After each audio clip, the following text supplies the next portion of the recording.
Welcome to the Flash Finds podcast, the world's fastest podcast where we explore how Facebook can help you with the stuff you're into. I'm your host, Emma Rogue, and today I'm with creator and chef Chris Cho. Chris, what do people get out of your reels?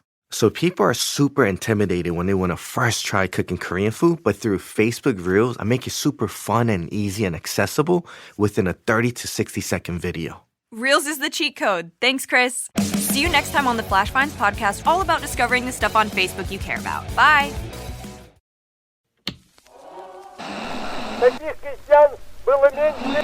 A date which will live in infamy. Ao bem-estar dos trabalhadores. Você está ouvindo o História FM.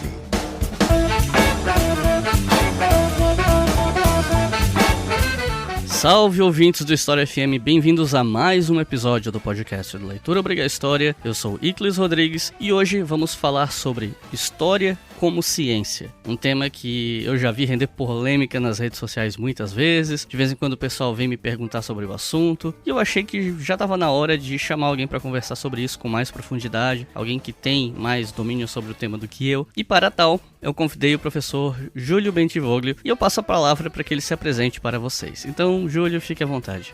Oi, Iclis, tudo bem? Eu sou professor da Universidade Federal do Espírito Santo, do Departamento de História, programa de pós-graduação em História e também pós-graduação em Geografia, e coordeno um laboratório chamado LETS, que é o Laboratório de Estudos em Teoria da História e História da Historiografia. Então é isso, pessoal. Vamos conversar um pouco mais sobre História como Ciência e correntes historiográficas depois dos comerciais.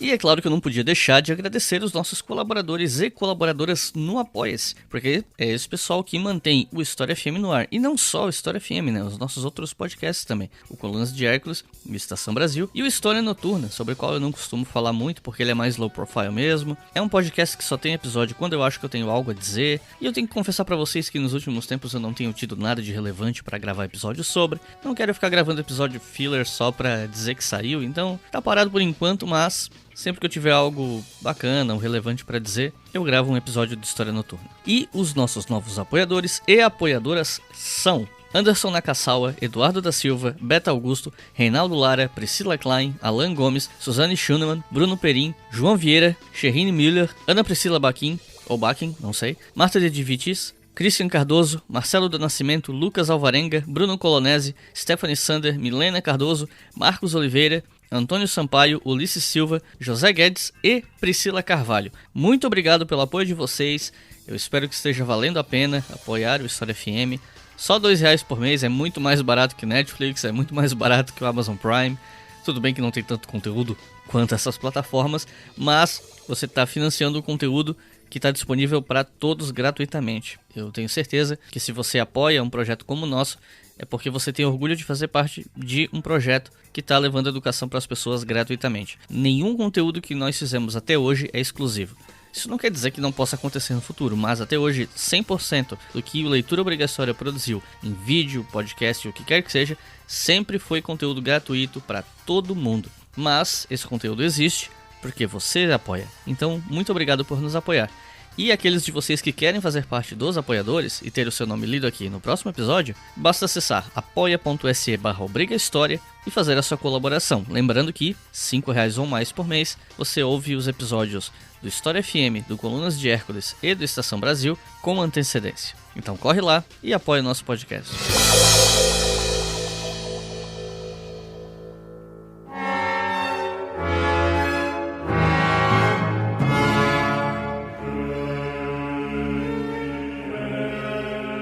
Como esse episódio será um resumão, eu resolvi começar a nossa conversa direto no século XIX, quando a história tenta se estabelecer como ciência, porque só do século XIX pra cá já é coisa o suficiente para vários episódios, mas eu achei que valeria a pena tentar dar uma resumidinha para um episódio assim mais abrangente, para que esse episódio seja uma espinha dorsal de outros episódios teóricos que eu pretendo fazer no futuro, que eu acho que vão ajudar muito, especialmente o pessoal que está entrando no curso de história, ou que quer entender essa parte mais teórica da história que nem sempre a gente acaba vendo, ou não vê nada, né, no ensino médio e tal. Então, minha primeira pergunta é: como foi esse esforço da história para se estabelecer como ciência no século XIX?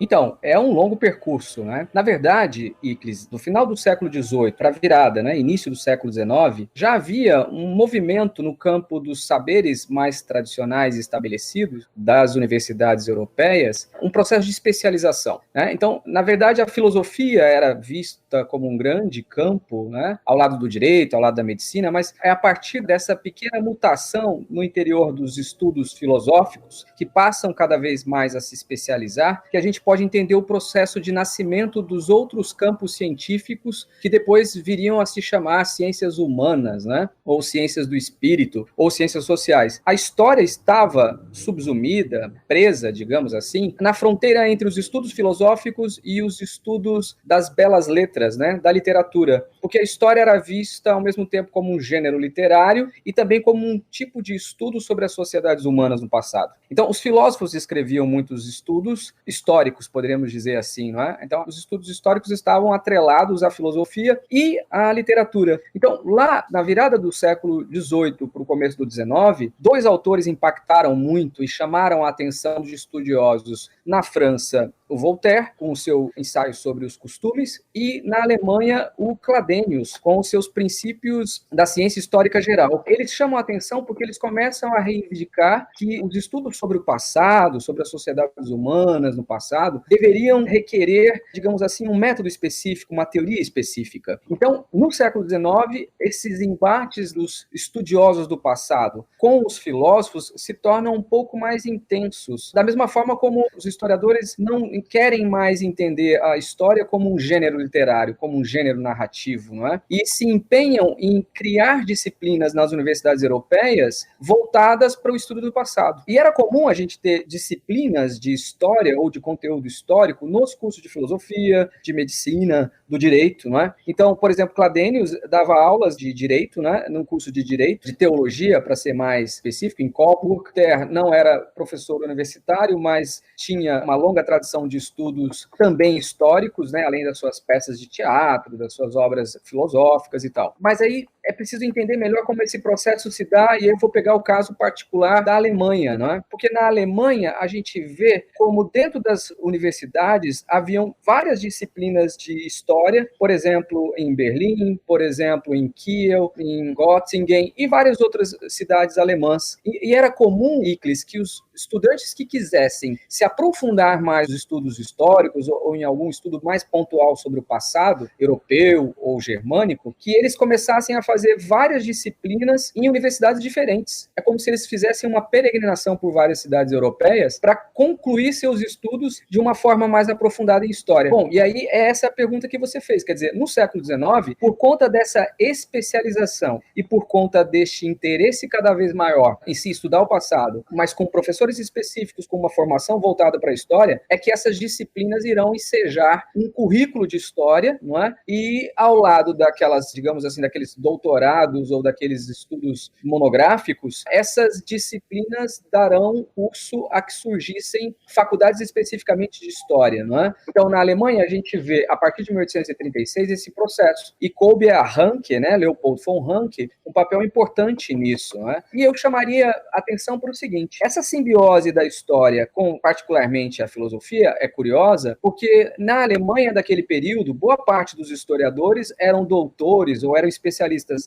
formados no âmbito do direito, no âmbito da filosofia, e lá no 19, cada vez mais, dentro da filosofia, um tipo particular de estudo que vai interessar os historiadores é a filologia, seja a filologia romana, seja a filologia grega. Por quê? Porque são especialistas em textos antigos, em traduções antigas. Então, por exemplo, se a gente pega a historiografia francesa, eles vão dizer e vão falar da importância da diplomática, do Mabillon, não é, no século XVIII, como sendo um precursor da crítica documental, da crítica aos documentos. Na Alemanha, essa crítica documental se aproxima mais da hermenêutica e não do direito. E, portanto, é uma técnica que vai se desenvolver cada vez mais, sobretudo com autores como, por exemplo, o próprio Ranke, né? Além de Droysen, que vai ter um papel especialíssimo na criação da história científica, não é? é? Além de vários outros, como Niébua, por exemplo, que escreveu uma história romana em 2 volumes, que também se especializa nessa crítica documental mais hermenêutica. Então, o método histórico, ou seja, essa história científica do 19, ela está diretamente relacionada com essa crítica documental. Por um lado, embasada na questão da prova documental, de entender melhor os documentos, diplomas, etc.,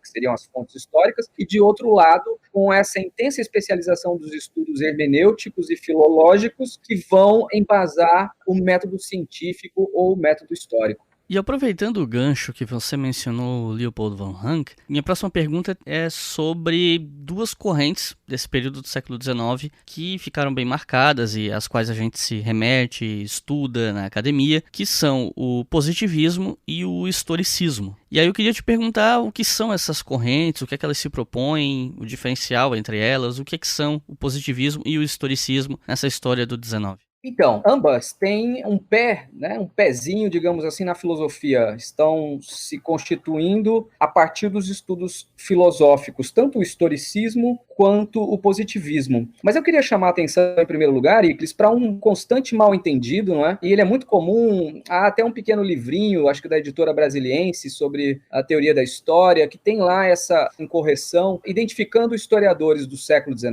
seja na Alemanha, seja na França, como positivistas. Então, por exemplo, inclusive há a menção lá de que Leopold von Ranke seria um historiador positivista. Isso é um erro crasso, é um equívoco gigantesco que a gente não deve cometer. Portanto, eu acho que a pergunta é muito bacana para tentarmos, assim, explorar, mesmo que rapidamente, essa questão. Eu diria, em primeiro lugar, que o positivismo na história é absolutamente incipiente. Ele foi muito mais forte, foi muito mais impactante na sociologia do que efetivamente na história. E a gente poderia pegar o próprio caso francês, no qual o Auguste Comte, com o seu curso de filosofia positiva, influenciará tão somente 3 historiadores. Então, quem é que na França se declara efetivamente positivista? O Paul Lacombe, o Louis Raufin e o Louis Bourdieu. Então, esses 3 historiadores se intitulavam positivistas, citavam o Comte nas suas notas de rodapé. Os outros historiadores da chamada escola metódica, Gabriel Monod, Langlois, Saint-Aubert, aqueles historiadores mais conhecidos ali da chamada escola metódica francesa, eles não são positivistas. Eles defendem princípios científicos para a história, a objetividade histórica, mas em nenhum momento eles fecham com o programa ou com a agenda kantiana. E essa agenda kantiana, de uma ciência objetiva, positivada, não é? Da neutralidade axiológica, que tem uma perspectiva evolucionista do desenvolvimento das sociedades, essa filosofia, Iclis, ela guarda muitas marcas do iluminismo. Ela tem muitos aspectos do iluminismo francês. E esse iluminismo francês, portanto, no século XIX, a história científica francesa, ela se afasta um pouco disso. E na Alemanha, muito mais. Então, por exemplo, se na França é incipiente falar em uma história positivista, na Alemanha ela praticamente inexiste, para não dizer que ela é uma fantasia. Não existem historiadores na Alemanha do século XIX que sejam positivistas ou sejam influenciados pelo Auguste Comte por uma simples razão. Eles sequer leram Comte, não se importaram com aquele autor, porque na Alemanha tinham, digamos assim, próceres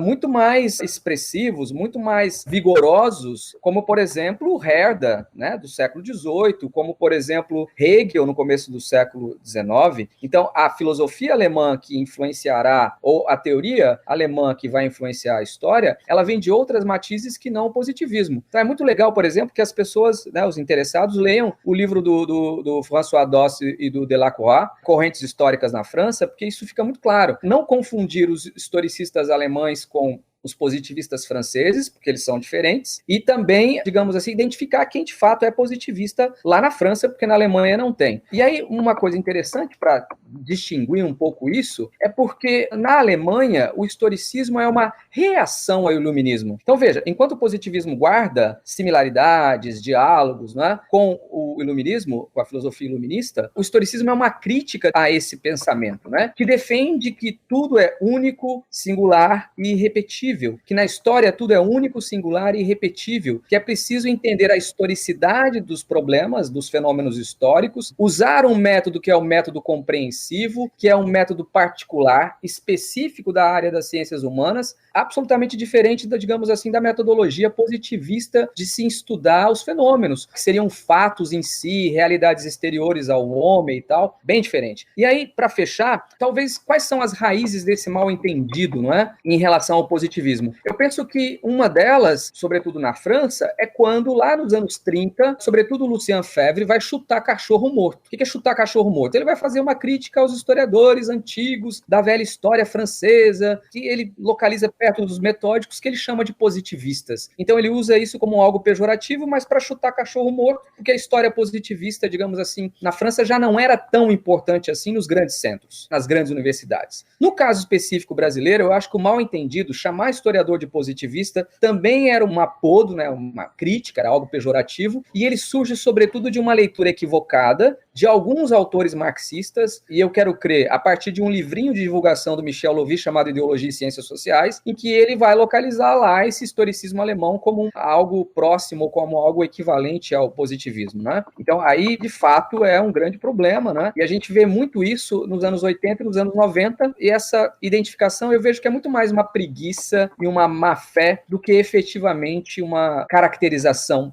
adequada. E é importante a gente dizer, né? Enquanto que essa história positivista praticamente não existiu e não existe mais, a gente pode dizer que, ao contrário, o historicismo continua vivo, não é? Então, depois de autores como Humboldt, Ranke e Droysen, que são uma tríade sagrada, e aí passando pelo final do século, sobretudo com Meinecke, a gente vê que ainda hoje há historiadores alemães historicistas contemporâneos, né, como Koselleck e Rüsen, e ao mesmo tempo, em outros lugares, a gente vai ver estou esquecendo do Gumbrich, né? De algum modo tem lá suas zonas de contato com o historicismo. Em outros lugares do mundo, por exemplo, nos Estados Unidos, o Stephen Greenblatt, que é um extraordinário historiador, e, por exemplo, no Brasil, o Sérgio Buarque de Holanda, José Honório Rodrigues, Manuel Luiz Salgado Guimarães, não é? Que são também, digamos assim, afeiçoados a essa tradição historiográfica. E aproveitando que você mencionou esse livrinho e mencionou o marxismo, minha próxima pergunta era justamente sobre isso, né? Que uma das outras correntes intelectuais da época era o marxismo, e o método marxista por excelência é principalmente o materialismo histórico, dialético, que é muito mais uma metodologia multidisciplinar ou interdisciplinar do que necessariamente algo específico da história. E aí eu queria te perguntar, assim, em termos mais gerais, como funciona a análise histórica materialista, né? No que ela se diferencia do que veio antes, o que é a marca, né, digamos assim.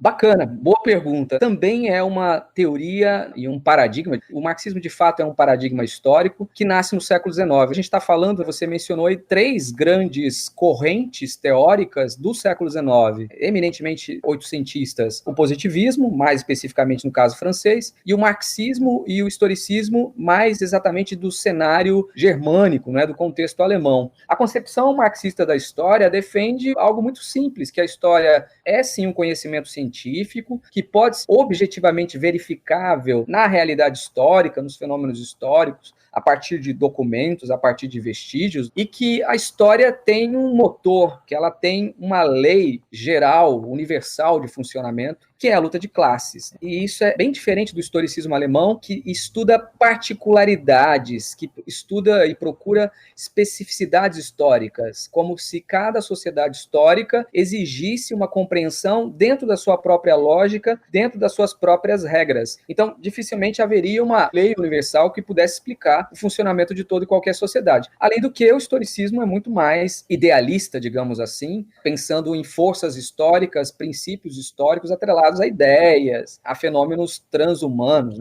para além do homem. No caso do marxismo, não. O homem é a centralidade, é o problema, digamos assim, geral da história. É conhecer o homem, como que o homem se forma, como que ele se constitui, quais são as relações estabelecidas entre os indivíduos, né? Quando eu falo homem, estou pensando, claro, na sociedade, né? Os indivíduos na sociedade, homens e mulheres, como que eles entram em relações para produzir a sua própria existência, a sua sobrevivência. Então, digamos assim, o materialismo histórico é uma teoria e é um paradigma que vai influenciar não só a história, mas vários outros campos científicos, vários outros campos do saber, psicologia, geografia, sociologia, enfim, até a medicina. Há médicos que, digamos assim, da medicina popular, da medicina social, que estão imbuídos de uma leitura das práticas médicas associadas à questão das lutas de classes, né? Então, eu diria que o marxismo nasce aí da teoria de Marx e Engels, das suas obras, especialmente duas, não é? O Capital e o Manifesto do Partido Comunista, que seriam duas leiturinhas obrigatórias, que eu acho para quem quiser entender um pouco melhor o que essa teoria diz. Então, digamos assim, para o marxismo, a história precisa ser entendida dessa forma, e existem outros conceitos que ajudam, auxiliam aos estudantes, aos seus entusiastas, a compreender melhor a realidade histórica, que são conceitos que, ao lado da luta de classes, como, por exemplo, de modo de produção, ideologia, alienação, fetichismo da mercadoria, a dialética, enfim, são conceitos que conhecê-los e aplicá-los à realidade social e à realidade histórica permite compreender melhor as transformações e as permanências históricas ao longo do tempo. No campo da história, é uma teoria da história, digamos assim, muito viva, muito atuante, e cuja particularidade, e eu acho que essa é uma particularidade bastante singular, exige dos seus professantes ou dos seus adeptos que eles apliquem à sua própria vida essa interpretação do mundo. Quer dizer, é uma teoria e uma prática associadas, a famosa praxis. Então, o marxismo defende que o teórico social não viva isolado no seu laboratório, imaginando que ele é uma realidade apartada daquilo que ele estuda. Na verdade, são realidades atreladas e os historiadores devem sim se envolver nas questões históricas do seu tempo. Inclusive, é uma coisa que a gente pode até voltar no final, mas eu acho interessante essa questão que você colocou do marxismo ver a história como ciência, porque depois a gente tem aquela definição popperiana de ciência do método científico que aparece em certa medida para desqualificar o marxismo como um proponente de uma ciência humana, né? E conversando com colegas de outras áreas, especialmente da biologia, me parece ser relativamente comum entre eles a perspectiva de que a definição popperiana é um tanto quanto ultrapassada, né? Mas isso é uma coisa que eu quero voltar no final, quando a gente for falar dessa coisa da cientificidade ou não da história, porque mesmo dentro da história muita gente rejeita essa perspectiva, então rola um certo conflito, né? Mas voltando um pouco aqui, tentando ter um fio da meada cronológico pro pessoal que tá ouvindo poder acompanhar melhor, queria voltar você mencionou o Lucien Febvre, né? E aí a gente não tem como falar sobre esse assunto sem passar pelo que se convencionou a chamar de escola de Zanardi, que algumas pessoas, até mesmo que fazem parte dessa tal escola, dizem, não é bem uma escola, tal, e tem um debate em torno disso, né? Surge, na verdade, como uma revista, no fim, se não me engano, 1929, agora eu não lembro a data exata. O pessoal que está ouvindo esse podcast, se quiser saber mais detalhes sobre ela, pode procurar um vídeo chamado O que é a Escola de Zanardi lá no meu canal, Leitura Obriga História, no YouTube, mas logicamente que eu não vou esperar que as pessoas assistam esse vídeo para compreender, então, para que a gente consiga dar uma noção para quem está ouvindo o podcast, eu te pergunto, o que foi essa primeira geração das escolas de Zanardi? O que é essa revista Zanardi? Por que ela se torna um paradigma? O que é Escola de Zanardi? Boa questão também. Eu já escrevi, acho que 2 pequenos textos falando disso. Um deles foi um ensaio sobre o Marc Bloch, a sua vida e obra, que saiu num livro que eu organizei pela editora Vozes, sobre a Constituição da Ciência Histórica de Ranke a Brodel. E depois eu escrevi um pequeno texto de abertura para um livro com textos inéditos do Marc Bloch publicados no Brasil, chamado Que Pedir a História. São textos do Marc Bloch e eu fiz um pequeno ensaio lá sobre as origens do Zanardi. Eu tenho uma leitura muito particular sobre a escola do Zanardi, pelo menos no seu nascimento.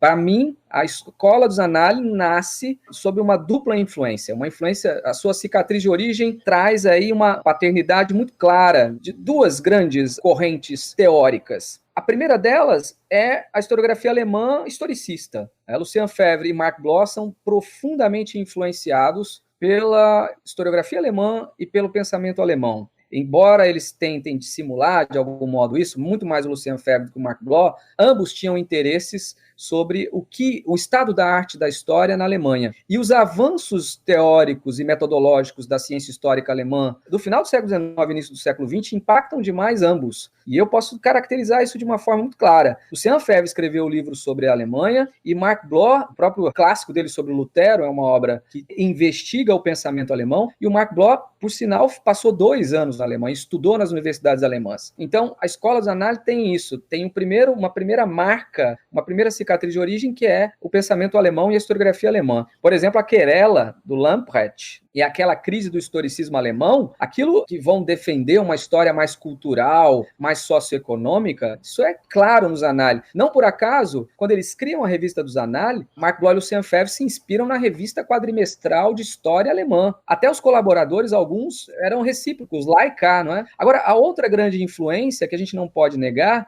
é a Henri Bert. O trabalho de Henri Bert, a Revue de Synthèse, né, a revista de síntese do Henri Bert, que era próximo do Lucian Febvre, depois eles rompem, inclusive. E o que o Henri Bert defendia? Uma interdisciplinaridade e tentar estabelecer sínteses históricas para fugir, digamos assim, de análises mais factuais, mais incipientes, mais de história administrativa, por exemplo, no campo da história. Então, tanto essa historiografia alemã quanto a síntese proposta por Henri Bert estão no radar de Marc Bloch e Lucian Febvre quando criam a revista dos análises. E é interessante porque eles tentaram criar a revista dos análises antes de 1929, mas aí não conseguiram colaboradores, a revista não deu muito certo. Eles convidaram o Henri Pirenne, que é um historiador belga, para ser o editor da revista, ele não aceitou, não é? E aí o projeto ficou atrasado por alguns anos, mas o Marc Bloch e Lucian Febvre, que haviam se conhecido na Universidade de Estrasburgo, não é? Eles juntaram lá um time de colegas, de parceiros, dentre eles o Maurice Halbwach, e aí eles se tornarão colaboradores da revista a partir de 1929. Então, a meu ver, fala-se muito da inovação dos análises, de fato há inovação, mas a gente tem que entender em história que as ideias estão no ar, que as mudanças, os avanços teórico-metodológicos, eles acontecem num determinado lugar ou simultaneamente em lugares diferentes e que há diálogo, que há contatos, não é? Que é a circulação dessas ideias e princípios em vários lugares. Então, assim, longe de mim querer negar a originalidade francesa ou da historiografia francesa, mas muito do que vão ver como novidade ali já eram mais ou menos moeda corrente na lavra de determinados historiadores. Bom, então, a revista criada em 1929, ela conglomera colaborações de vários teóricos, sociólogos, geógrafos e, claro, especialmente historiadores. Então, historiadores publicam na revista. Então, não há exatamente uma escola dos análises, até porque Marc Bloch e Lucian Febvre inicialmente estão em Estrasburgo, que é periferia. Os metódicos controlavam os principais centros acadêmicos, e o principal era a Sorbonne, era a Universidade de Paris, mas até que Marc Bloch e Lucian Febvre chegassem a Paris, eles estão atuando na periferia. Mas eles criam a revista e colocam a sede da revista em Paris para que ela dispute com outras 2 revistas que existiam naquela altura. Uma era uma revista mais católica, não é? E outra era a própria revista histórica do Gabriel Monod, de 1878, eu acho. Enfim, esses são traços interessantes, porque as disputas historiográficas naquele momento eram feitas muito mais em torno de revistas históricas que efetivamente de escolas ou universidades ou cursos superiores de história. Então, por exemplo, se pegarmos o caso alemão, a revista histórica alemã, criada pelo Zibel, vai conglomerar esses historicistas mais importantes, dentre eles o Ranke, que publicou lá. Se a gente pegar o caso francês, a escola metódica está relacionada com a revue Historique, não é? E os análises, por sua vez, também vão criar uma revista porque ela vai difundir o seu programa ou a sua agenda histórica. Então, os análises, para mim, eu concordo com alguns teóricos, é muito mais um movimento, é muito mais uma corrente que tem ali uma rede de historiadores conectados. Pensar a questão da rede, da agência, é muito importante. Pensar, por exemplo, a utilidade que tem o conceito de campo científico do Bourdieu nos ajuda muito melhor a entender os análises do que, por exemplo, pensarmos numa doutrina, num conjunto de historiadores seguindo um programa ou uma teoria. E aí eu acho que é muito melhor ver desse outro jeito. E o que essa corrente ou esse movimento está propondo que a distingue, né? Inclusive, até antes de passar a palavra para essa resposta, algumas vezes já encontrei algumas pessoas argumentando, e aí você pode comentar a respeito se você quiser, que um dos motivos pelo qual os análises têm tanta influência no Brasil ainda hoje se dá, em parte, pelo fato de que Fernando Braudel foi contratado para contribuir com a criação da USP. né, e o departamento de História da USP na década de 30, se não me falha a memória, e que justamente por essa influência, né, ele acabou trazendo muito dessas influências que ele tinha. O Brodel, ele é conhecido como o principal nome da segunda geração dos anais, né? Então, e aí, claro, eu volto à pergunta inicial, né, de o que essa corrente está trazendo, que a destaca, e se você concorda com essa afirmação de que, em grande parte, a influência dos anais no Brasil se dá por essa influência de Brodel no estabelecimento da USP na primeira metade do século XX. Eu acho que é muito difícil estabelecer essas relações de uma forma assim automática, sabe, Iclis? Claro que Brodel tem algum tipo de influência dessa presença mais extensiva da historiografia francesa, por exemplo, na USP. E eu me doutorei lá, eu acho que a USP é mais complexa, um pouco mais complexa do que isso. Na verdade,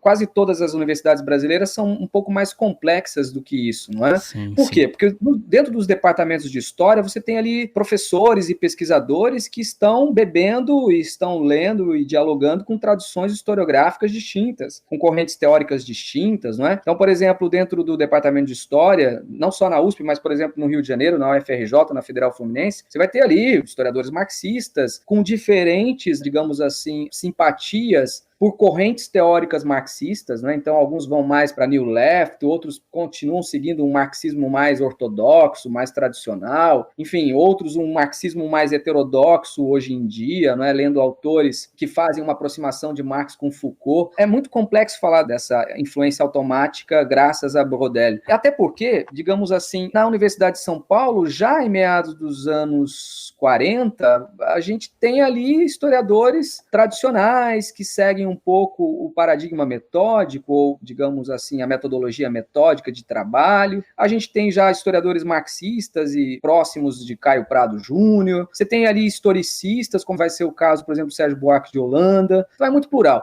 Ao fim e ao cabo, o que eu quero dizer é o seguinte: de um modo geral, na historiografia brasileira, nos anos 70, 80, 90 e até quase aí a primeira década dos anos 2000, a gente tem uma influência francesa porque no Brasil as ciências humanas foram muito europocentrizadas, não é? Há uma excessiva influência do pensamento europeu e da historiografia europeia sobre nós, especialmente francesa. Por que francesa? Porque havia, claro, ao longo de toda a história brasileira, do Brasil independente, né, do século XIX para o século XX, o francês como uma segunda língua. Então, essa francofonia no Brasil é forte porque a intelectualidade brasileira falava francês. O inglês começa a se tornar uma língua mais difundida e mais adotada dos anos 80 para cá. E foi exatamente no momento em que essa influência francesa começa a fazer água, mas não dentro dos estudos históricos. Dentro dos estudos históricos ela vai continuar pelo menos até o final do século XX no Brasil, quando há uma ressurgência muito sutil, sobretudo, do historicismo. Mas havia uma presença do marxismo em inglês, por exemplo, da historiografia norte-americana, em alguns campos muito específicos, como, por exemplo, os estudos demográficos, da história quantitativa. Havia ali uma influência bastante norte-americana na USP. Mas, por exemplo, os latino-americanistas, quase todos eles eram marxistas. Então, essa influência francesa precisa ser medida. Agora, um outro aspecto, Iclis, que eu acho que é um problema que a gente precisa repensar, é que as editoras brasileiras, durante muito tempo, investiram maciçamente na tradução de autores franceses e inundaram o mercado editorial brasileiro de obras inspiradas na historiografia francesa, não é? Uma outra questão interessante, só para fechar, que também acho que tem a ver com isso, é que no final dos anos 70 e ao longo dos anos 80, pelo fato de, nas escolas brasileiras, muitos estudantes serem alfabetizados na segunda língua com o francês, naturalmente, quando eles estavam no curso superior e queriam fazer um doutorado fora do Brasil, para onde eles iam? Em especial, para a França. Então, vários historiadores brasileiros se doutoraram na França porque tinham o francês como uma segunda língua que aprenderam no ginásio. Nos anos 80 para cá, começaram a ir mais para os Estados Unidos, por exemplo, como é o caso do Zé Murilo de Carvalho, dentre vários outros. Acho que o caso do Zé Murilo é emblemático. Final dos anos 70, começo dos 80, ele vai fazer, acho que é final dos anos 70, vai fazer o seu doutorado nos Estados Unidos. O que mostra o quê? Que mostra que começa a haver uma mudança nesse sentido. No nosso campo, que é o da área da teoria da história, não era comum, por exemplo, os historiadores irem para a Alemanha. Mas aí o Manuel Salgado Luiz Guimarães foi. No caso do Rio de Janeiro também tem o Luiz Costa Lima, que era mais dos estudos literários, mas foi para a história, que se aproxima um pouco da Alemanha e traz um pouco mais esse germanismo, né, dentro dos estudos históricos para nós.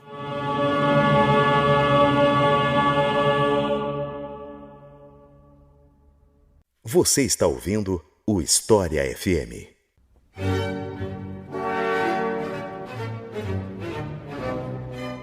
Aproveitando que a gente falou de Braudel, um pouco mais adiante desse momento aí do surgimento dos Annales, e mesmo o contexto ali da Segunda Guerra, né, execução do Marc Bloch, um pouco mais adiante disso, acho que foi nos anos 50, pode me corrigir se eu estiver errado, porque agora eu não me lembro, rolou um debate que foi bastante marcante entre Claude Lévi-Strauss, né, um antropólogo, e Fernand Braudel sobre a especificidade da história diante de outras ciências humanas, onde o Braudel colocou o tempo como uma característica específica da história em relação a outras ciências humanas. Cheguei a fazer um vídeo bem antigo sobre isso, também tá lá no canal para quem quiser ver, mas pra gente trazer isso pra conversa, né, pro pessoal não depender de vídeos, pra entender, o que a gente pode falar sobre esse debate? Eu me lembro de ter lido isso há algum tempo lá, logo depois que eu saí da graduação e entrei pro mestrado, né? Foi um debate intenso ali já nos anos 60, se não me engano, me parece, e que se intensifica a partir da publicação de um texto do Lévi-Strauss, bastante provocativo. Mas não era a primeira vez que os historiadores eram atacados, digamos assim, ou a história era atacada pelas ciências sociais, né? A primeira vez foi com o Simian, François Simian, quando criticou os ídolos dos historiadores, o ídolo cronológico, o ídolo político e o ídolo do individual ou dos indivíduos, né, da história. E essa crítica do Simian, por exemplo, a gente falou no primeiro bloco da primeira geração dos Annales, ela influenciou muito, digamos assim, aqueles jovens historiadores franceses a reverem um pouco mais o modo como eles escreviam a história, né, que antes era mais factual, era muito história política, guerra, batalha, figuras notáveis e tal, e que isso vai mudar para uma história mais social, uma história com pegadas de economia, né, estudos econômicos, de estudos até psicológicos, como era o caso do Lucien Febvre, e eu acabei não mencionando lá na resposta o que mudou, né, o que tinha de novidade naquele programa do Marc Bloch e do Lucien Febvre. No programa deles havia isso, quer dizer, aproximar a história das outras ciências sociais, mas fazendo com que a história tivesse uma preeminência. Então, era um diálogo em que a história tinha uma liderança organizando os outros saberes e conhecimentos que vinham dessas ciências vistas como auxiliares. Esse é o grande problema que vai impactar na crise do Simian, e que foi uma crítica feita lá nas primeiras décadas do século, né? Dos anos 10, dos anos 20, que foi bem intenso. Agora, o Lévi-Strauss, 40 anos depois disso, novamente faz uma crítica muito contundente. O que ele criticava em particular? Ele criticava o fato de que a história, ela, para ser uma história que estuda a mudança, não é? Que estuda eventos, ela necessita da descrição. E, nesse sentido, o que os historiadores muitas vezes fazem ao discutir singularidades, mudanças, detalhes de diferentes épocas, povos e sociedades, quando eles fazem isso, eles estão, na verdade, praticando etnografia. Então, é como se o Lévi-Strauss dissesse que a história que aparecia tão majestosa, tão superior às demais ciências, na verdade, ela era um tipo de antropologia aplicada. Essa é a crítica contundente que ele faz. E ele diz que os historiadores deveriam prestar mais atenção ao método, porque talvez a história não tivesse um método consolidado e que, ao contrário do que a história desejava, ela não estava no alto do pedestal. Então, essa é uma primeira crítica. A segunda crítica que o Lévi-Strauss fará é em relação ao fato de que a história, ela, para tratar da mudança em relação à estrutura, ela necessita de um referencial teórico que está muito mais próximo do estruturalismo antropológico para entender o funcionamento e as engrenagens sociais do que exatamente de um método específico da história. Então, e isso nos leva a um terceiro ponto, aspecto fundamental dessa crítica do Lévi-Strauss, que é a distinção que os historiadores faziam entre sociedades primitivas e sociedades civilizadas, entre civilização e barbárie e tal, povos bárbaros, né? E que era um grande equívoco. E esse mal entendido, de fato, havia em algumas obras históricas e na lavra de muitos historiadores, inclusive importantes. Então, acho que Lévi-Strauss vai ao ponto, né? Ele faz críticas muito contundentes em relação à questão da mudança, que seria a sincronia e diacronia, em relação ao método histórico, que para pensar as estruturas, as durações, carecia de dialogar com a antropologia e não dialogava, e segundo ele, os historiadores não tinham um método claro, porque o que eles praticavam era uma etnografia, não é? E eles deviam resolver um pouco esse preconceito em relação aos povos primitivos. E para não dizer que a crítica ficava aí, segundo o ilustre antropólogo francês, não é? Há uma outra questão importante, que é a leitura que os historiadores faziam do tempo e da evolução ou das transformações humanas ao longo da história era europocêntrica. Então, isso é muito interessante para nós, porque o Lévi-Strauss critica o europocentrismo histórico daquela historiografia francesa de Braudel e afins. Então, para ele, isso era uma questão, que é medir o mundo pela régua da Europa. Então, ele antecipa a crítica que, por exemplo, o pós-colonialismo fará logo depois, e, sobretudo, começando na antropologia francesa. Então, é muito interessante a gente observar o quanto que essa crítica tem de atual. Então, o Lévi-Strauss contrapõe, por exemplo, o conhecimento de uma estrutura inconsciente antropológica, que é estudada pela etnologia, a esse conhecimento diacrônico e superficial dos fatos da história, que é outra questão muito bacana da gente poderia pensar, não é? Enfim, Braudel recebe esses ataques e ele vai usar a mesma estratégia que a primeira geração dos análises fará com os seus críticos, que é tentar cooptar, que é tentar incorporar os críticos à agenda, aos eventos, aos institutos de pesquisa controlados pelos historiadores. Então, essa foi a estratégia. Braudel convidará, por exemplo, o Lévi-Strauss a publicar na Revista dos Análises, se não me engano, ele publica um artigo. Só que aí Braudel, claro, vai escrever uma resposta a essas críticas, que é o célebre texto A Longa Duração, que eu acho que é leitura obrigatória para todos os estudantes, uma obra-prima, em que ele vai tentar fazer essa distinção entre evento e estrutura e pensando o tempo como um dos principais ingredientes da análise historiográfica, que aí o tempo e a historicidade podem ser lidos a partir de camadas ou a partir de fluxos ou ritmos distintos. A longa duração, que seria um tempo imóvel, o tempo curto dos fatos, dos acontecimentos cotidianos e o tempo médio das conjunturas. Esse texto é um texto muito interessante porque vai renovar um pouco os estudos históricos e, claro, marcará uma aproximação da história com a antropologia que, na terceira geração dos análises com Jacques Legoff, Jacques Legoff vai chamar a história de antropologia histórica. E saindo um pouco da França e agora migrando um pouquinho para a Inglaterra, eu queria te perguntar um pouco sobre esse marxismo inglês da segunda metade do século XX. Escola de Birmingham, por exemplo. Me parece seguro dizer que, até certo ponto, esses historiadores desse contexto britânico marxista, eles vêm trazer algum tipo de renovação para o campo marxista, e muitos desses trabalhos se tornaram muito influentes, né? Muitos desses sujeitos, como o Thompson, inclusive tem um episódio inteiro sobre Thompson aqui no podcast, para quem quiser ouvir, Raymond Williams, Eric Hobsbawm, marxistas ingleses, nem sempre da história, mas majoritariamente, que tiveram, né, trabalhos muito influentes. E aí eu te pergunto, o que é que esses sujeitos estão trazendo de novo, ou de renovador, ou de interessante, que ajudou a enriquecer o debate historiográfico no século XX? Eu penso que, de algum modo, essa nova esquerda inglesa, ou esses historiadores marxistas ingleses ali dos anos 50 e dos anos 60, fazem algo semelhante ao que a teoria crítica dos famosos teóricos da escola de Frankfurt, na Alemanha, farão, que é aproximar a análise social dos fenômenos culturais. É pegar a cultura como um eixo, como um nó que articula, não só articula, mas que também expressa as relações humanas, os fenômenos históricos, a organização das práticas, do próprio pensamento. Eu entendo que essa nova esquerda inglesa, de forma muito parecida com a teoria crítica, e claro, pensando aqui as múltiplas diferenças que cada um dos pensadores terá nessas duas correntes, eles fazem uma aproximação com a cultura, os fenômenos culturais, que de algum modo eram vistos para os marxistas tradicionais, para o marxismo vulgar, como uma superestrutura, como um reflexo das condições de produção, dos fenômenos econômicos. E o que eles fazem é mostrar com vigor que há uma dinâmica própria dos eventos e dos fenômenos culturais que, por sua vez,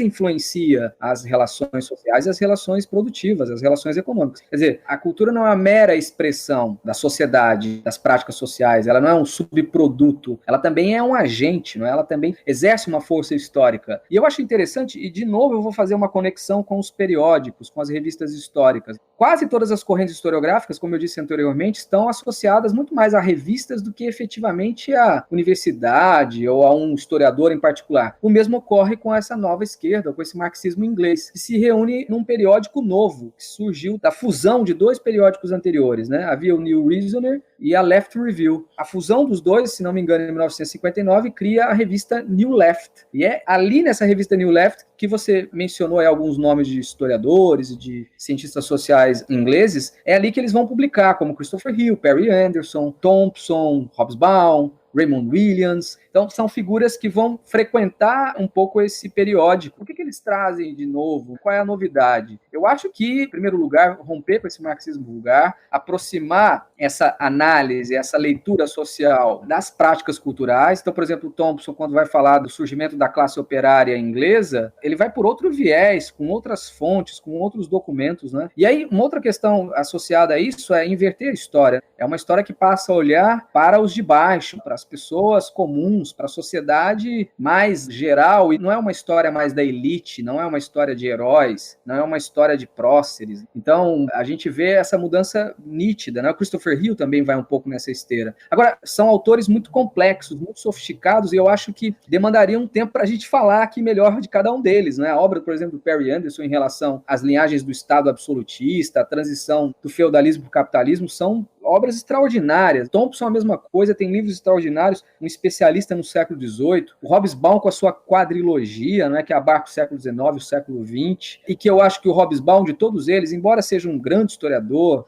um teórico fantástico, eu penso que ele guarda muito vestígios da historiografia convencional, tradicional. Ele é mais factual, né, nos seus textos. Ele tem um problema com a indicação das referências, de onde ele extrai toda aquela massa de informações. Ele é um pouco desleixado com esses cuidados teóricos, metodológicos, de fazer essas notas de rodapé, mas é um historiador extraordinário, absolutamente obrigatório para todos nós. Então, no caso brasileiro, a tradução desses autores também estimulou o desenvolvimento de uma história social fantástica, com nomes extraordinários. Então, a aproximação com essa historiografia marxista inglesa vai renovar a historiografia brasileira, e não só marxista, mas a historiografia como um todo, colocando novos objetos, trazendo metodologias novas de pesquisa. Foi muito importante nos anos 80 e nos anos 90 esse diálogo com a nova esquerda britânica. E aproveitando que você mencionou sobre essa questão do homem comum, da história vista de baixo, um outro movimento que surge na Itália tem alguns pressupostos que flertam com essa mesma ideia, que é a microhistória italiana, né? Eu já fiz um vídeo também sobre microhistória no canal, entrevistando o Giovanni Levi. Mais uma vez, né, repito, não vou pedir que o público dependa dos vídeos para compreender, então eu te peço para explicar um pouco pra gente o que é essa microhistória italiana, né? O que é esse método, esse movimento, enfim.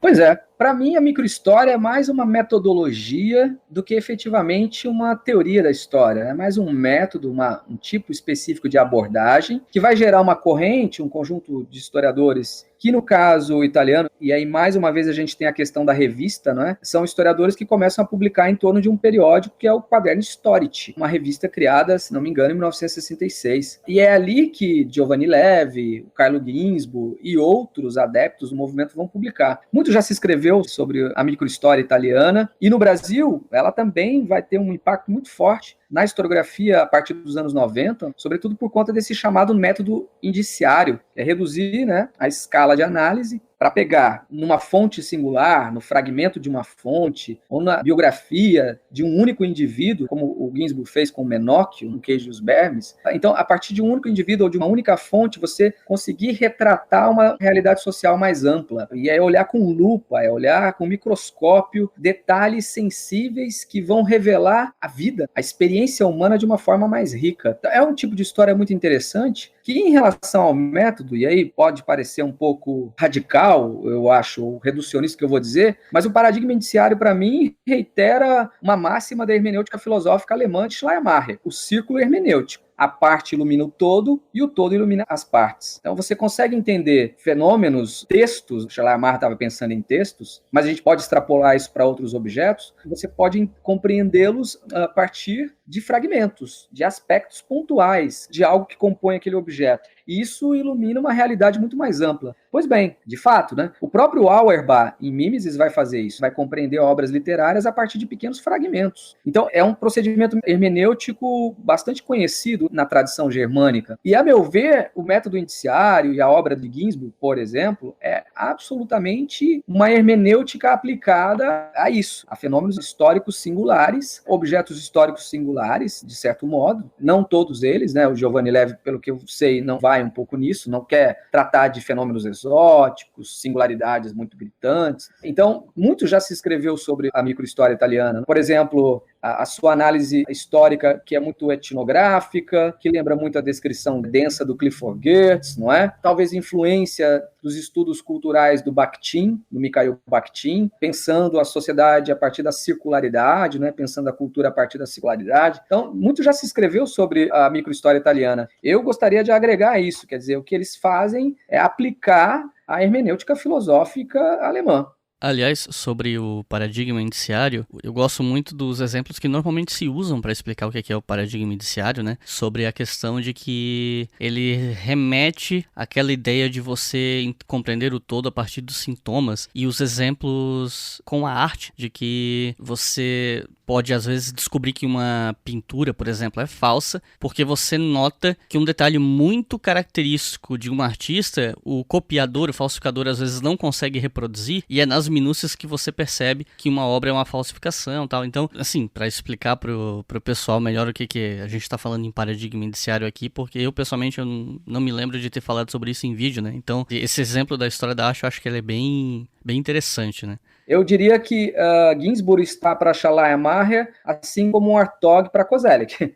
Quando o Hartog vai discutir, por exemplo, a questão da história no presente, em torno do conceito de presentismo, ele está recuperando a discussão de Koselleck sobre o espaço de experiência e o horizonte de expectativa. E é algo que eu vou precisar falar no futuro em alguma produção qualquer, porque até hoje eu não me debrucei sobre Koselleck. Eu já gravei vídeos sobre o regime de historicidade e presentismo e ainda não falei de Koselleck, mas enfim. Um outro impacto na historiografia, e aí eu me remeto a algo que você falou antes sobre o grande fluxo de obras francesas traduzidas para o Brasil, que eu acho que tem uma relação com essa pergunta, né? Que é a terceira geração dos Annales, e também essa questão do conceito de nova história. Enfim, são muitos temas, muitos autores estudando épocas diferentes, mas em termos gerais, o que é isso, afinal de contas? Para o pessoal que é leigo e tal. Essa coisa da nova história, esse título é um título ingrato, não é? Porque os alemães se referiam à história que começaram a escrever no começo do século XIX como uma nova história. Os metódicos, a historiografia metódica francesa, diziam que estavam escrevendo uma nova história lá no século XIX, né?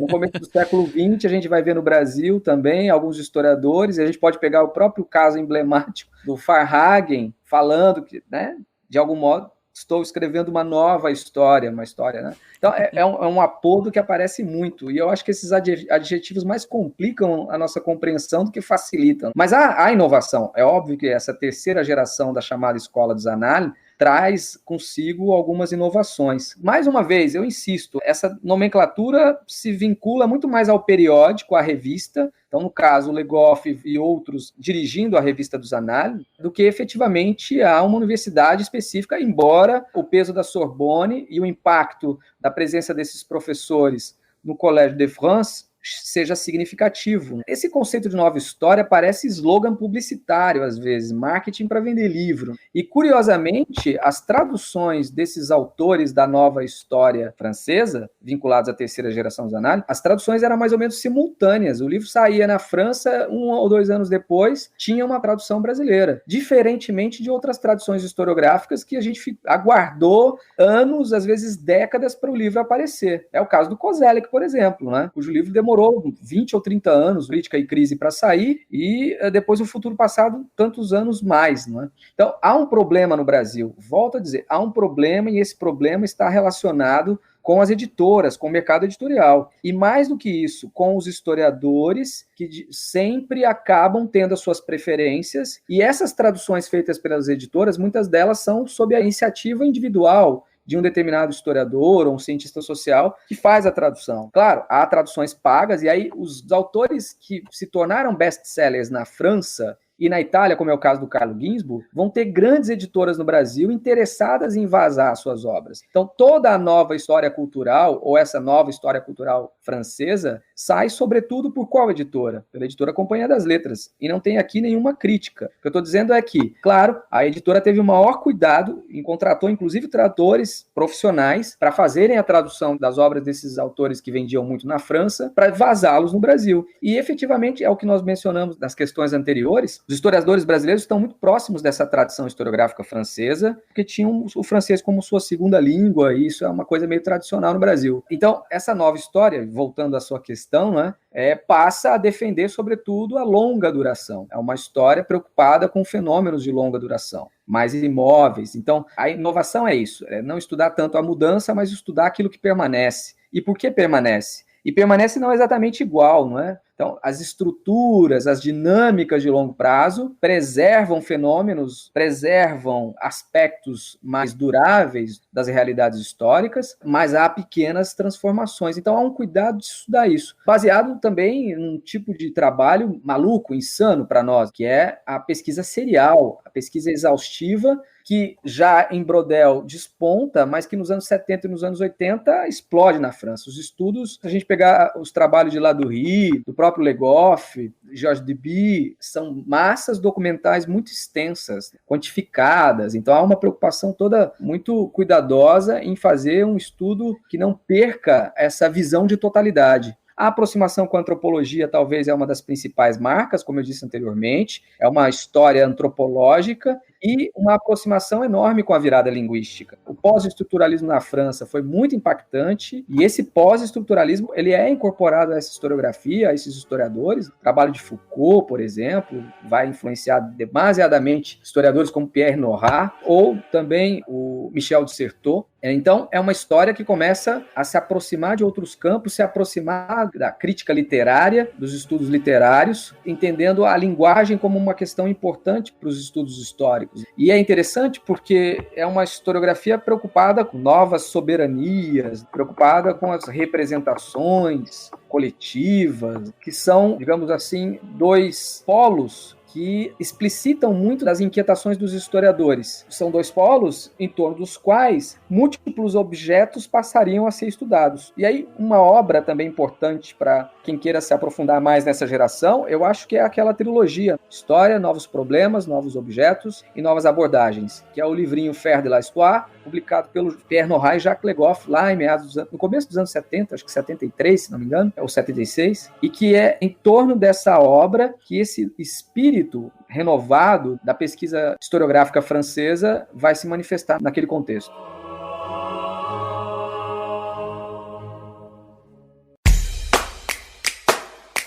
A campanha do Leitura Obriga História, além de financiar o canal no YouTube, mantém esse e diversos outros podcasts de história no ar. A partir de R$2 por mês você financia todos eles e a partir de R$5 você pode ouvir a maioria deles com antecedência. Então acesse apoia.se/obrigahistoria e colabore para manter todas essas iniciativas educacionais gratuitas no ar.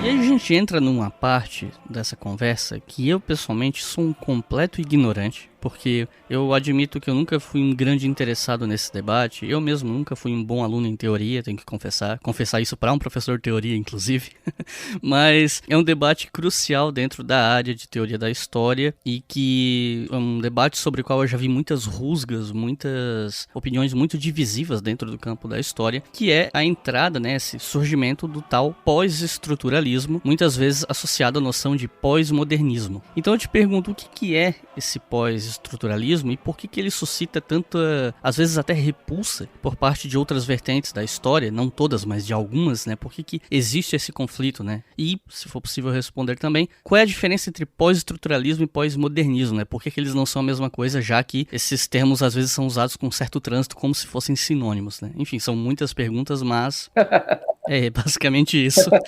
É uma questão espinhosa, acho que é uma questão muito difícil essa, né? Embora existam similaridades e aproximações, em primeiro lugar é preciso dizer que pós-estruturalismo e pós-modernismo não são a mesma coisa, são diferentes. Pós-estruturalismo está identificando uma corrente filosófica, uma dinâmica do campo filosófico, sobretudo francês, muito específica dos anos, o grosso nos anos 60, né? é final dos anos 50, mas os anos 60 é o forte, enquanto que o pós-modernismo eu acho que é uma corrente mais vaga, mais ampla, mais lata, que abarca fenômenos estéticos, culturais e também o pensamento, mas que já começa desde o final da Segunda Guerra Mundial. Então, são duas coisas distintas, e o pós-modernismo tem muito mais uma proximidade, uma familiaridade com o mundo anglo-saxão, ao passo que o pós-estruturalismo tem uma familiaridade e uma presença mais marcante no seu nascimento com o contexto francês, com a França. Então, eu acho que são problemas espinhosos que eu também não domino plenamente. Eu acho que, de fato, é uma questão difícil para a gente aqui rapidamente falar. Mas vamos lá, né? O pós-estruturalismo, eu acho que é um desenvolvimento do estruturalismo francês, que nasce vinculado aos estudos filosóficos, mas, sobretudo, linguísticos. Então, eu acho que esse é um primeiro aspecto que a gente precisa considerar. O livro do François Dosse, A História do Estruturalismo, vale muito a pena ser lido para entender um pouco melhor essa história. Então, linguagem e cultura passam a ser vistos como pilares e que, digamos assim, as generalidades, um olhar genérico sobre os fenômenos históricos, e aí eu estou pensando na história, então entender movimentos macro, grupos, sociedades, coletividades, começa a se tornar um problema, por quê? Porque a aproximação dos estudos de linguagem e cultura mostram que a subjetividade é um elemento importante e é um gradiente de diferença no interior dos fenômenos históricos. Mas voltando, o pós-estruturalismo então nasce lá na França, sobretudo com figuras como Deleuze, Roland Barthes, Jacques Derrida, e, em especial, Michel Foucault, que é o mais conhecido dos historiadores, né, porque escreveu trabalhos voltados para a história, e eles levaram a crítica ao estruturalismo à última potência. Quer dizer, eles nascem dentro do pensamento estruturalista e vão romper com ele porque fazem esse pensamento avançar. O grande problema que se colocava em relação aos sujeitos ali, daquele momento, era como pensar essa referência que nós precisamos fazer ao mundo exterior, conectando com os sentidos, com os significados. Então, a filosofia francesa, o pós-estruturalismo francês, mostra que há um afastamento, um estranhamento entre as palavras e as coisas, para a gente pegar aqui o célebre título do livro do Michel Foucault, não é? Então, as palavras e as coisas, elas não estão coladas, as palavras não são um decalque das coisas, não representam as coisas. Então, isso levou a uma crise das metas narrativas, isso leva a uma crise, porque o pós-estruturalismo denunciou os excessos dessa razão generalizante e que ignorava as subjetividades, e a partir daí esses teóricos vão começar a ver as fissuras, as margens, os subalternos, as linhas de fuga. Então, é um movimento bastante interessante do pensamento europeu, sobretudo francês. Agora, já a pós-modernidade está associada mais aos debates estéticos, inicialmente no âmbito da filosofia da arte, e, claro, da cultura, né, os fenômenos culturais. Então, que, digamos assim, surge, sobretudo, inicialmente nas artes plásticas e na arquitetura. Acho que uma obra que é emblemática nesse sentido é O Fim da Arte, do Arthur Danto, o crítico de estética e de arte norte-americano. Então, o pós-modernismo, para mim, é um movimento muito mais estético e cultural e que começa a ser pensado pela academia, por teóricos, nas artes plásticas, depois na literatura e depois no cinema e depois vai para a música. Então, essa é, digamos assim, a pós-modernidade desse pós-modernismo estético, assim. Porque o que o Arthur Danto diz? Ele diz que o modernismo morreu, esgotou as suas energias revolucionárias e que os fenômenos estéticos do seu tempo, contemporâneos, ou seja, os fenômenos estéticos dos anos 60 para cá, já não seguem mais a agenda modernista, por exemplo, em relação à representação, a aproximação do real com o discurso ficcional ou representação estética. Então, rompe-se essa necessidade de representar o real de uma forma equivalente, idêntica, semelhante. Então, nas artes plásticas, esses movimentos são muito intensos. Isso vai ganhar o cinema, com a estética do jogo, do acaso, da esquizofrenia, de narrativas não mais lineares. Então, o pós-modernismo está preocupado com esse esgotamento da modernidade. Já o pós-estruturalismo não tem exatamente a ver com isso, entende, Iclis? Pelo menos no meu modo de entender a questão. Então, eu gosto de pensar a pós-modernidade, por exemplo, na história, como uma crise da narrativa moderna da história, como uma crise da chamada história disciplinar. Aquela história ciência, que vai encontrar a verdade, que tem métodos científicos imutáveis ou que garantem com segurança a produção do conhecimento. Então, a meu ver, há essas afinidades explícitas do pós-modernismo e do pós-estruturalismo, e mais do que isso, essa aproximação de ambos é bastante útil para a gente entender os fenômenos do nosso tempo e o modo como a história analisa os fenômenos do nosso tempo e analisa os fenômenos do passado. Por fim, eu diria que esse pós-estruturalismo foi decisivo para fazer uma crítica também do pensamento dominado pelo continente europeu, ou de uma história dominada pela Europa, controlada pela Europa. Então, graças ao pós-estruturalismo, a gente pôde fazer uma crítica a essa preeminência europeia na história e no pensamento. E, inclusive, como eu tinha comentado na pergunta, eu às vezes vejo uma certa rejeição bastante forte ao pós-estruturalismo por parte de colegas e tal. E aí eu queria saber, não apenas em termos objetivos, mas se você quiser falar também a partir de um viés um pouco mais opinativo também, sobre o porquê que se dá essa rejeição forte ao pós-estruturalismo por parte de algumas vertentes, alguns profissionais. O que você teria a dizer sobre isso? Eu acho que isso foi intenso durante um certo tempo, porque se calcava a esses intérpretes pós-estruturalistas essa pecha de serem pós-modernistas e que, portanto, eram críticos da história, ou que, digamos assim, expunham ou tentavam criar artificialmente fragilidades ao conhecimento histórico. Porque ao dizer que um dos aspectos fundamentais do pós-estruturalismo é dizer que tudo é linguagem, tudo passa pela linguagem. A linguagem é o veículo que traduz o mundo, traduz as experiências, que produz o pensamento. Então, ao fim e ao cabo, tudo é linguagem. Tudo tem uma existência, vai dizer o Roland Barthes, meramente linguística. A história tem uma existência meramente linguística. Então, dizer que tudo depende do texto, é textualidade para existir, de fato é algo muito radical e que coloca, digamos, um certo receio naqueles teóricos mais afeiçoados à materialidade. Então, não por acaso, boa parte dessa crítica aos pós-modernos ou aos pós-estruturalistas, no caso da teoria da história brasileira, vai ser feita por historiadores marxistas, porque é como se os pós-estruturalistas ou pós-modernistas colocassem em risco a cientificidade da história, duvidassem da cientificidade da história, quando na verdade não se tratava nada disso, né? Em absoluto. Então, por exemplo, a gente vai ver essa crítica muito contundente, muito clara, no Ciro Flammarion Cardoso. Um outro impacto muito forte na historiografia veio de algo que já foi mencionado, e aí eu vou dar um passo para trás aqui, cronologicamente falando, que é para falar sobre o giro linguístico. Faz bastante tempo que eu tô para gravar um episódio só sobre isso. Na verdade, ele só não aconteceu ainda porque eu não consegui parar tudo que eu tenho que fazer da minha vida para me aprofundar um pouco sobre o assunto, para bolar um roteiro decente. E também, né, o fato de que vai ter um episódio no futuro não exime de poder comentar sobre isso aqui, até porque, como eu disse, esse episódio eu quero que ele seja uma espinha dorsal para outros episódios no futuro, para ir aprofundando o debate sobre teoria, historiografia, que eu acho que vai ajudar muito, especialmente o pessoal da graduação, assim. Eu me lembro dos meus tempos de graduação e eu penso, putz, teria me ajudado muito se eu tivesse acesso a isso naquela época. Então, bom, vamos lá. Giro linguístico, né? Para falar desse assunto, é muito difícil não tocar, para não dizer impossível, né? Não tocar no nome do Hayden White. E aí eu te pergunto o que foi esse giro linguístico. Bom, eu ia perguntar também sobre detratores do Hayden White, mas acho que dá para deixar isso para a próxima pergunta, né? Então, o que foi o giro linguístico, exatamente? Então, a virada linguística está associada a esse pós-estruturalismo, né? O pós-estruturalismo francês. O giro linguístico que ocorre lá nos anos 60, nos anos 70, e que no Brasil chega, mas chega um pouco tardio, talvez. As novidades francesas nem sempre chegam tão rapidamente aqui, mas é a defesa, ao fim e ao cabo, de que a linguagem é um elemento decisivo para se compreender os fenômenos históricos. Estou pensando aqui no nosso caso particular, o giro linguístico pensado para a história. Então, assim, a linguagem, a textualidade, a ficcionalidade presente nos discursos, né?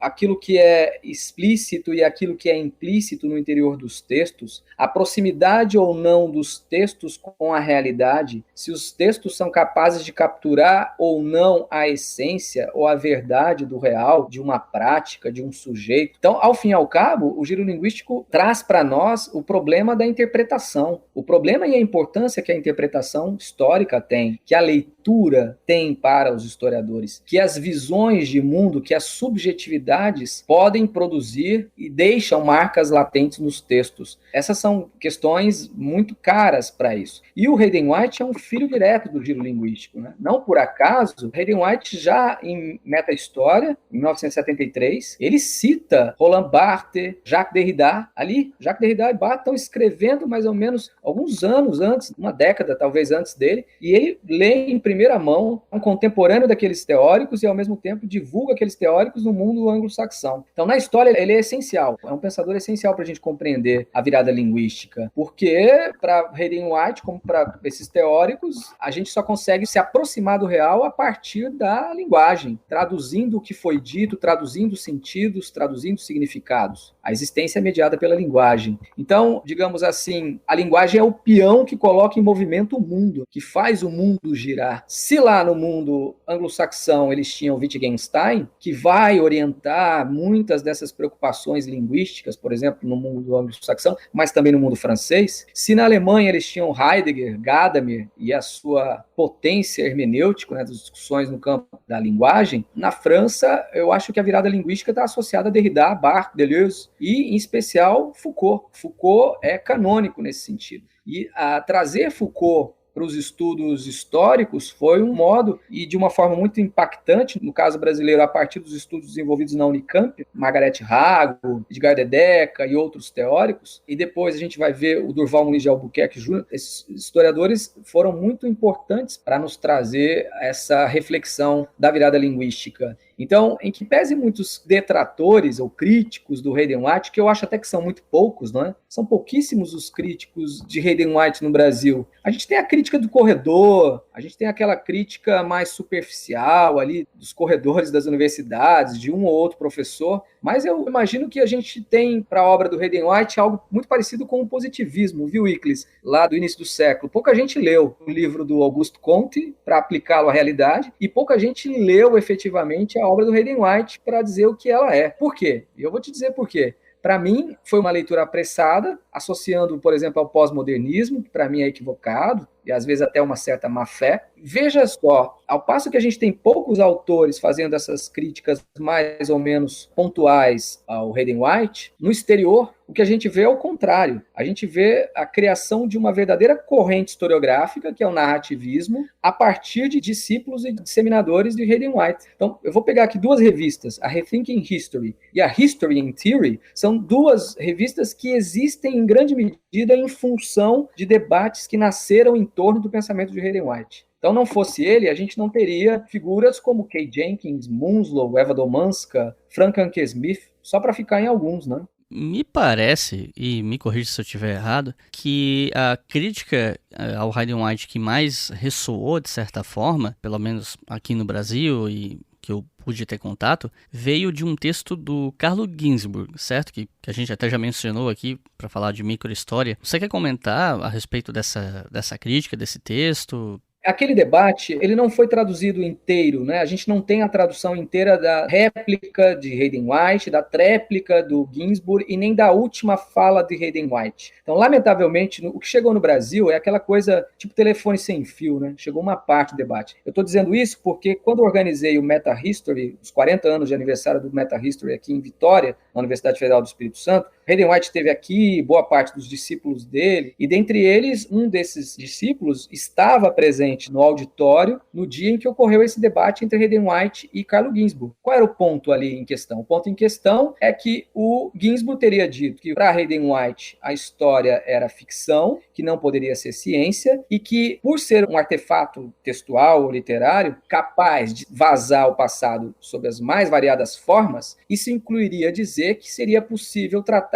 de realidades históricas traumáticas, como, por exemplo, o Holocausto, sem o devido cuidado metodológico, sem a devida preocupação ética. Então, histórias que, por exemplo, pudessem fazer uma apologia ao nazismo ou histórias que poderiam relativizassem, digamos assim, o Holocausto. E Hayden White em nenhum momento disse isso. Então, nas respostas que ele dá a Carlo Ginzburg, ele faz uma distinção, que eu acho que a gente deve falar disso daqui a pouco, numa pergunta específica. Ele faz uma distinção muito clara do que foi a obra dele e quais eram as suas preocupações. As críticas ao Hayden White, eu acho que elas são um pouco equivocadas, porque vejamos, qual é a proposta do Hayden White? Em primeiro lugar, ele diz que o conhecimento histórico ele é produzido a partir de duas dimensões. Uma que é uma dimensão da pesquisa empírica e a outra que é a dimensão da escrita, da elaboração de um texto, que as obras históricas são textos escritos sobre o passado. A segunda questão é que os historiadores usam estruturas de elaboração de enredo, ou seja, eles contam a sua história sem muitas vezes terem consciência de que forma ou quais são os estilos que estruturam esses enredos. E o terceiro aspecto é que ele diz que o passado real, concreto, vivido, e a história não são a mesma coisa e não se equivalem, são coisas distintas. Então, o que o Hayden White está dizendo é, eminentemente, que a história tem um aspecto da pesquisa empírica, científica, que ele não trata. E a outra, que a história tem uma dimensão textual, porque ela é um artefato literário. Então, é essa a incompreensão que muitos leitores apressados de Hayden White no Brasil e em outros lugares tiveram. Eles não tiveram cuidado de entender que ele está falando da parte textual da história. Então, ele está dizendo que a história, para existir, precisa ser escrita. E ao se escrever sobre uma realidade, a gente ficcionaliza. Por que ficcionaliza? Porque o texto não é o real. O texto é um substituto, é uma representação, é uma exposição do real. Ele não é igual ao real. Então, a ficcionalidade de Hayden White é isso. Ela está relacionada com essa questão da textualidade, porque o real e o textual não compartilham da mesma natureza. Então, os livros de história performam, representam o passado, tratam do passado, mas não podem se confundir com o passado. Não são o passado, tampouco uma representação idêntica com aquelas coisas que aconteceram, não é? Então, escrever é sempre uma forma de se trair, da mesma forma que falar. Todas as vezes que a gente fala ou que a gente escreve, o texto, assim como a fala, ou seja, a linguagem, eles possuem regras próprias, que nós que não estudamos a língua ou a linguagem, desconhecemos. E muito do que nós dizemos carrega no seu bojo outras vozes, a famosa polifonia, mas também carrega consigo idiosincrasias, confusões. E essas marcas estão muitas vezes ocultas nas entrelinhas que só os estudiosos da linguagem vão conseguir recuperar. Então, essa é a importância do Hayden White. Ele está dizendo que a história em si, ela é linguagem. E é preciso problematizar o passado, porque o passado, do ponto de vista ontológico, é uma coisa que não tem uma existência como as outras coisas que estão nos cercando, não é? Porque os feitos humanos do passado desapareceram. Então, eles não possuem mais a materialidade. O que resta deles são vestígios. Então, portanto, ontologicamente há uma discussão aí curiosa e há um problema aí de natureza teórica, epistemológica, que o Hayden White vai chamar a atenção. E por fim, para encaminhar para o final desse bloco e da conversa, entra um debate que eu acho que está diretamente relacionado a essas divergências, essas discussões que a gente tem feito nesse bloco 3, que é sobre a cientificidade da história. Muita gente já veio me perguntar o que eu acho disso, colegas da biologia, vez ou outra, entram em contato comigo para perguntar sobre isso, e de outras áreas das ditas ciências exatas e biológicas, né? E aí, eu queria te perguntar, primeiro, você considera a história como uma ciência? Eu, pessoalmente, considero que sim, é uma bandeira que eu, pessoalmente, defendo, mas gostaria de ouvir o que você tem a dizer sobre isso e, independente da resposta, como se faz ciência na história, ou como se estuda a história, o que daria ou não para a história um caráter científico, né? O que é que dá o caráter científico, supondo que seja, e o que faz com que ela não seja, supondo que você considere que não seja. Então, fique à vontade. Eu penso que, em primeiro lugar, a gente tem que definir o que é ciência ao longo do tempo, porque o conceito de ciência vai ter um significado no século XVII, no século XVIII, no século XIX, no século XX, no século XXI. Com pequenas variações, as práticas científicas e as definições do conceito de ciência, no meu entendimento, elas mudam. A prática científica ou as práticas científicas são em si realidades históricas,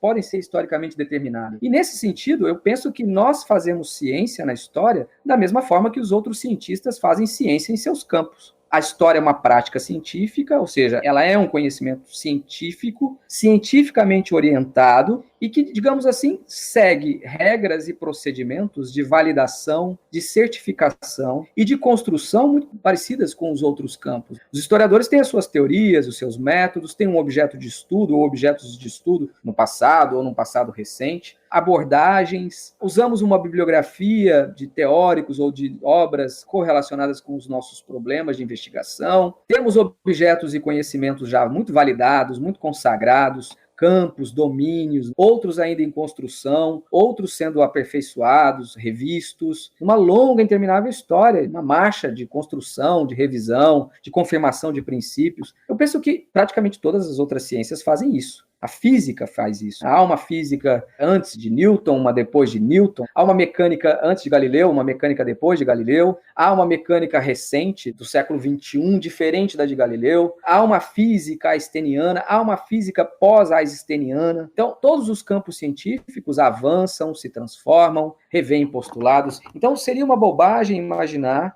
que a história não possa ser definida como uma ciência, haja vista que todas as outras ciências compartilham com a história um modus operandi muito semelhante, muito parecido. Então, isso em primeiro lugar. No segundo lugar, eu diria que, claro, os nossos protocolos científicos são, como todos os outros campos, muito bem acompanhados por formas de certificação. Talvez a diferença que exista, e aí talvez esse seja um terceiro ponto, é que, tal como queria Dilthey, o alemão, Wilhelm Dilthey, talvez as ciências humanas tenham uma particularidade em relação às ciências exatas ou às ciências da natureza, porque o objeto e o sujeito do conhecimento nas ciências humanas é o homem, ou o humano investigando o próprio humano. É o humano investigando fenômenos humanos.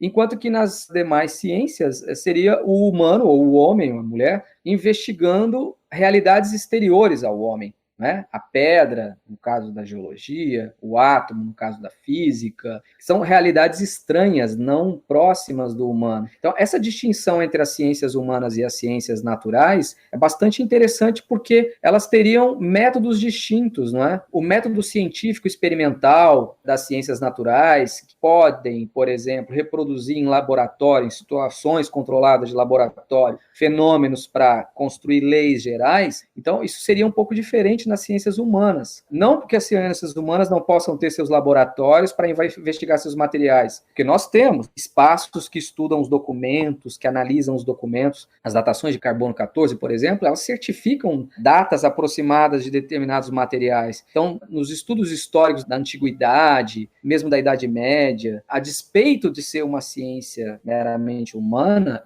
e que tem aí fontes muito antigas, e boa parte dessas fontes, inclusive, se perderam, a gente tem ainda mecanismos e ferramentas de estudo capazes de conferir a produção de verdade sobre aquelas épocas. Então, seria uma grande bobagem imaginar que a história não possa ser uma ciência. Agora, por fim, eu acho que a gente poderia fazer uma pergunta, né, para quem, digamos assim, duvida da cientificidade ou da validade dos estudos históricos. O que dá à medicina um caráter científico? Eles estão aí procurando até agora uma cura para a Covid-19. A medicina, por exemplo, às vezes tem dúvidas para explicar como surge o soluço. O que dá à engenharia mecânica o caráter de conhecimento científico, ou a matemática. Então a gente poderia fazer essa mesma pergunta, ou dizer que esses outros campos também não são uma ciência. Por exemplo, a física, que já foi revista várias vezes ao longo da história. Então, todos os campos científicos apresentam as suas controvérsias, os seus avanços. Popper, Thomas Kuhn ou Michel Foucault já identificaram isso ao estudar a história das ciências. A pergunta, portanto, seria: a quem interessa desacreditar o caráter científico das ciências humanas e, mais particularmente, o da história? A quem interessa invalidar o conhecimento daquilo que produzimos? Porque esse é o grande problema, querer aproximar a história de opinião, ou querer dizer que a produção do conhecimento histórico é meramente um jogo de produção de verdades. A minha verdade contra a verdade de um outro historiador. Digamos assim, isso é absolutamente distante do que nós fazemos. Então, dizer que existem controvérsias, as controvérsias existem na medicina, as controvérsias existem na biologia. Lamarck, Darwin ou é outra coisa? Os médicos, às vezes, se disputam melhores tratamentos para determinadas doenças. Na matemática é a mesma coisa. Então, a quem interessa desacreditar o conhecimento científico da história? dizer que a história é meramente uma verdade que eu posso produzir e que se choca com a verdade do outro. Isso é uma grande bobagem, porque a gente tem como validar o conhecimento histórico. Então, essa pergunta, a quem interessa desacreditar a história, também nos leva a uma outra questão. Qual é a questão? Qual é o tamanho da verba, do dinheiro, dos recursos que o governo federal, por meio do MEC, do CNPq ou da CAPES, qual é o tamanho do dinheiro gasto com a história e qual é o tamanho do dinheiro gasto com outros campos? Por exemplo, a engenharia elétrica, a medicina ou a biologia. Por que gastam tão pouco com a história? Então, gastar tão pouco com um determinado campo não seria também uma forma de desvalorizá-lo? Ao mesmo tempo, não seria uma forma de talvez fragilizar os estudos nesse campo? Porque com a falta de dinheiro, com a falta de recursos para insumos, para pesquisas de campo, trabalhos, deslocamentos, isso também não prejudica os historiadores no sentido de confirmarem e de consolidarem ainda mais as suas pesquisas? Há pouco, ali atrás, a gente falou da história serial francesa. A quantidade maciça de recursos que o governo francês disponibilizou para historiadores e historiadoras fazerem as suas pesquisas, que levavam anos, às vezes décadas, era gigantesca. E no Brasil, é possível fazer esse tipo de estudo, salvo raríssimas exceções, em lugares muito específicos. Então, por exemplo, em São Paulo, a FAPESP facilita muito o desenvolvimento da pesquisa na área de história, porque eles têm muitos recursos para investir no trabalho científico dos historiadores e das historiadoras. O mesmo não acontece em outros estados. Então, isso prejudica cada vez mais a pensarmos num saber que se estabiliza e que se confirma como algo importante para a sociedade. Não adianta tratar a história como gasto supérfluo e depois ficar cobrando trabalhos revolucionários, porque querendo ou não, isso parte também de um investimento, né? Então, a gente tá vendo um momento em que a curto, médio, talvez longo prazo, nosso campo verá muitos problemas em desenvolver pesquisas, muitas das quais poderiam ser pioneiras e extremamente relevantes para a sociedade como um todo, né? Porque é para a sociedade que nós trabalhamos acima de tudo, né? Enfim. Sem dúvida.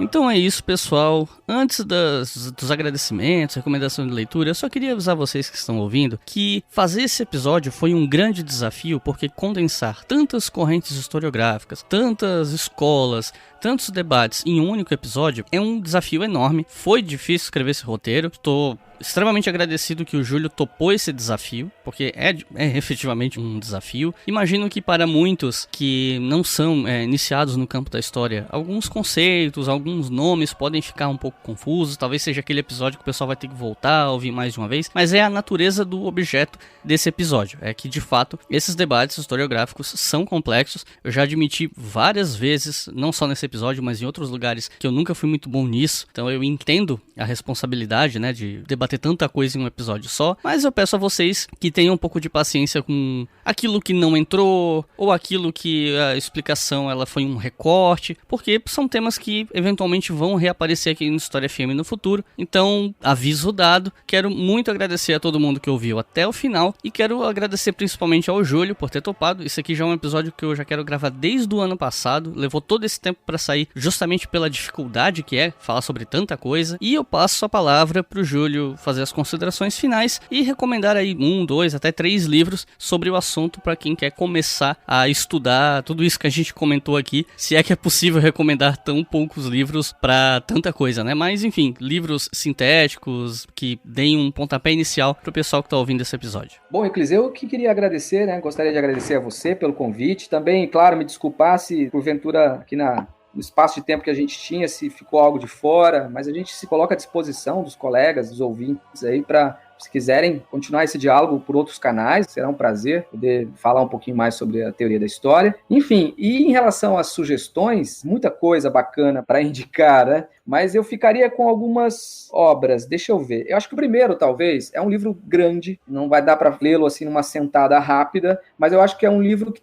está ali, tem praticamente tudo que é importante para você começar a entender o campo da teoria da história e dessas correntes históricas, que é o livro organizado pelo François Dosse, pelo Christian Delacroix e pelo Patrick Garcia, chamado As Correntes Históricas na França, cuja tradução brasileira acho que é de 2006. Acho que esse livro é um livro importantíssimo, é um livro grande, mas que tem praticamente tudo. Mas tem praticamente tudo em torno dessa historiografia francesa. Então, ele é importante porque, claro, parte daquela historiografia que foi canônica e influente no mundo inteiro e nos ajuda a entender um pouco a nossa própria história. O segundo livro que eu indicaria é o do Hayden White, Meta-História. Então, por que eu estou indicando esse livro? Porque boa parte dos debates contemporâneos sobre o narrativismo, sobre os limites da representação histórica, são questões que ele colocou lá naquela obra de 1973, que foi traduzida no Brasil nos anos 90 pela EDUSP. E acho que um outro livrinho, e aí esse é um livro mais de divulgação histórica que não deixa de ser importante, não deixa de ter discussões densas, é o do José Carlos Reis, História e Teoria. Livrinho excelente, eu acho que ele é de 2004 ou 2002, se não me engano. Teve várias edições e apresenta, digamos assim, um estado bem próximo das discussões havidas em relação à historiografia ali da virada do século XX para o início do século XXI.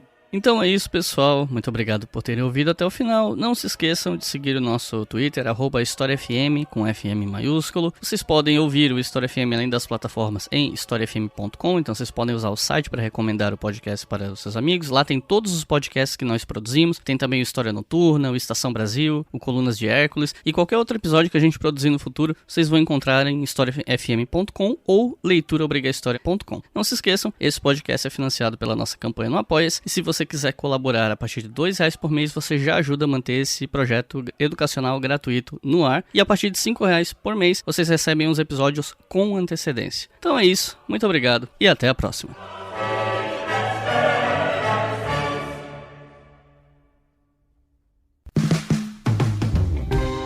Este podcast foi financiado por nossos colaboradores no Apoia-se. Acesse apoia.se/obrigahistoria e contribua para manter este projeto educacional gratuito no ar.